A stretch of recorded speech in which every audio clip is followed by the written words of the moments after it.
I'm Poonam Kumar with SLC TV, Salt Lake City's government access channel, and I'm at Liberty Heights Fresh, a local community grocery store and artisan market. For this week's episode of Capital City News, I'll be talking to Bridget Stuchly with the city's sustainability department about local food programs. And our History Minute is about famous Salt Laker Roseanne Barr. But first, let's start with our legislative update and look back.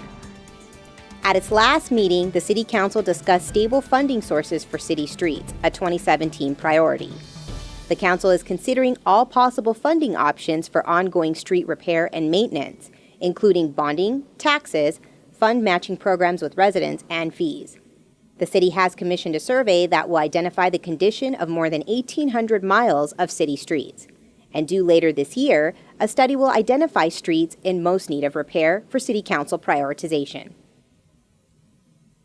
The Council also adopted the East Bench Master Plan, which includes the Parley's Way Corridor Plan. Salt Lake City joined 20 cities and counties across the nation in an amicus brief with the United States Supreme Court, asking the court to uphold important constitutional protections for immigrants held in prolonged mandatory immigration detention by the federal government. Mayor Jackie Biskupski declared February 16, 2017 as Mayor Jake Garn Day in Salt Lake City, honoring the former mayor and senator for his deep commitment to the city, state, and his national service. Former Mayor Jake Garn was also remembered as the first resident of Salt Lake City to travel to outer space.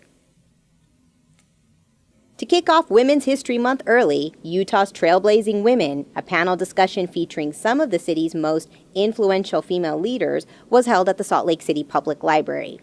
Discussions from the event centered around breaking down barriers and making positive differences in the Beehive State.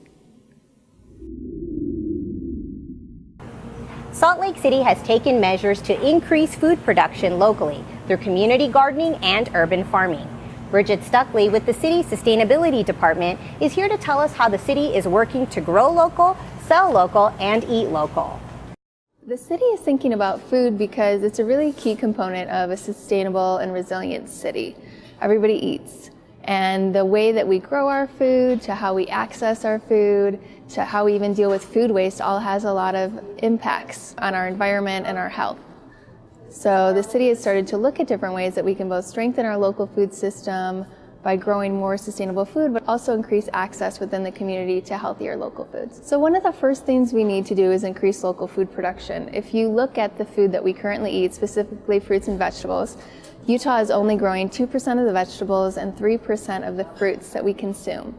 So there's a lot of reasons for that. The majority of our food is imported. And part of it is that we don't have a lot of farmers that are growing fruits and vegetables, but we're also losing agricultural land. And this is not something that's specific to Utah. It's something that's happened nationally. In fact, the American Farmland Center estimates that we're losing around 40 acres an hour, which is roughly the equivalent of 30 football fields.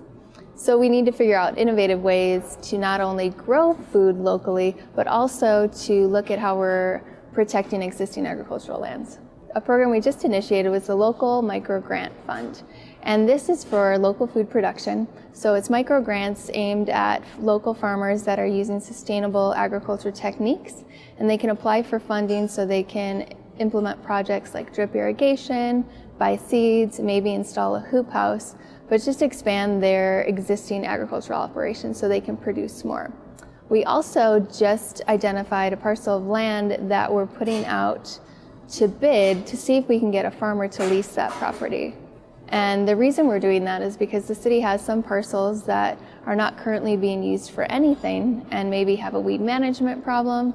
So if we look at those as opportunities, as increasing farmland or access to land to grow food, we can start seeing more fruits and vegetables grown within city limits. So the microgrant program and the land that we're identifying is specifically for farmers. But what we would encourage residents to do is not only support those farmers by shopping at the local farmers market, there's also going to be a farm stand on site at the new farming parcel, but they could also start to grow a little bit of their own food too. We have some great resources on slcgreen.com that talk to people about how much they can grow in their backyard, aerial maps that help people design garden and figure out, what they can grow in their backyard based on solar radiation. And so we have a lot of neat tools online that they can use too. And next up is our History Minute. Born in 1952 to a pair of Jewish Russian immigrants in Salt Lake City, Roseanne Barr spent her childhood steeped in the working-class life that would eventually make her famous. For her first 18 years, she lived in Salt Lake City before moving to Colorado in 1970. While she was there, she began doing stand-up comedy routines in Denver nightclubs and found that she was good at it. This eventually led to her doing a set on The Tonight Show in 1985. Her working-class, domestic goddess routine resonated with the country, and by 1988, her self-titled television show would begin. It ran until 1997, and by the end of its run, she was the second highest-paid female in entertainment, right behind Oprah Winfrey.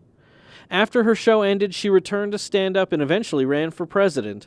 In 2011, she came home to Salt Lake City to act as the Grand Marshal at the Pride Parade that year, telling the Salt Lake Tribune that she was proud of the progressive city Salt Lake had become since her time living there. That's it for another episode of Capital City News, your connection to Salt Lake City government. Thanks for tuning in. We hope you join us next time. For SLC TV, I'm Poonam Kumar.